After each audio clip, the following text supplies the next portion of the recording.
तरफ इस्तांबुल में आपको बता दें कि जंग रोकने के लिए रूस यूक्रेन में बातचीत शुरू हो गई है, वहीं दूसरी तरफ जेलेंस्की की चिट्ठी पर पुतिन भड़क गए हैं और यह कह दिया है कि जाकर कह दो कि बर्बाद कर दूंगा। पुतिन के बयान के बाद रूस की तरफ से परमाणु हमले की धमकी भी सामने आई है, तो ये नई जानकारी निकलकर सामने आई है।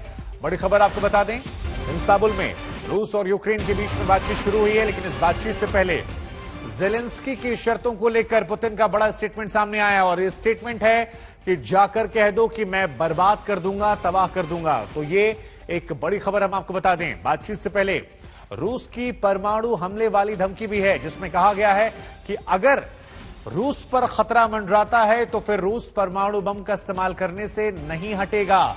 रूस इंतजार नहीं करेगा कि उस पर पहले हमला किया जाए। साथ ही पुतिन ने यह भी कह दिया कि जाकर कह दीजिए कि मैं उन्हें बर्बाद कर दूंगा।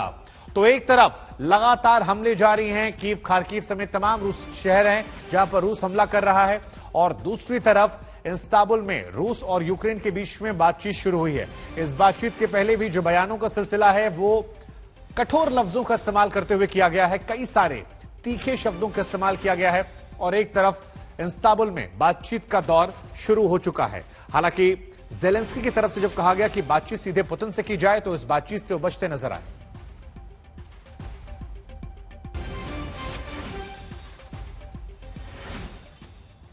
और आज जंग का जब 34वां दिन है तो एक बड़ी जानकारी निकलकर यह सामने आ रही है कि पुतिन और रूस की तरफ से कहा गया है कि अगर यह युद्ध निर्णायक युद्ध की तरफ गया और रूस पर खतरा मंडराता है तो फिर परमाणु हमले का इस्तेमाल किया जा सकता है। यह बड़ी बात आई है निकलकर सामने। तो एक बार फिर हम आपको बता दें, रूस की तरफ से एक बड़ी धमकी दी गई है और यह धमकी जो है ये परमाणु हमले को लेकर है।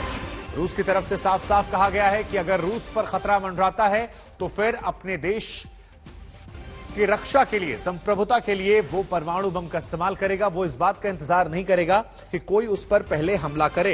हालांकि हम आपको बता दें कि यह पहला मौका नहीं है जब रूस ने यह धमकी दी है। इससे पहले भी रूस ने कई बार परमाणु हमले की धमकी दी है। हाल फिलहाल में परमाणु पनडुब्बियां जो थी उसे भी उसने समंदर में उतारा था। तमाम यूरोपीय देशों के आसपास से वापस वो लौटी थी और यह कहा जा रहा था कि उनमें 16 ऐसी मिसाइलें हैं जो यूरोपियन कंट्रीज को निशाना बना सकती है, जिनके जद में पूरा यूरोप है। लेकिन अब उसके बाद एक कदम और आगे बढ़ते हुए यहां पर यह बड़ा बयान दिया गया जिसमें साफ साफ कहा गया है कि अगर रूस पर खतरा मंडराता है तो फिर हम परमाणु बम का इस्तेमाल करेंगे। यह बड़ा बयान पुतिन और रूस की तरफ से। हालांकि पुतिन समय समय पर परमाणु बम की धमकी जो है वो दुनिया के तमाम देशों को देते आए हैं जब जब उन पर कहा गया कि उन पर खतरा है। लेकिन इन सब के बीच में दो बड़े बयान आज। एक बयान जहां पर पुतिन गरजते हैं और ये कहते हैं कि जाकर कह दो कि मैं यूक्रेन को बर्बाद कर दूंगा, तबाह कर दूंगा।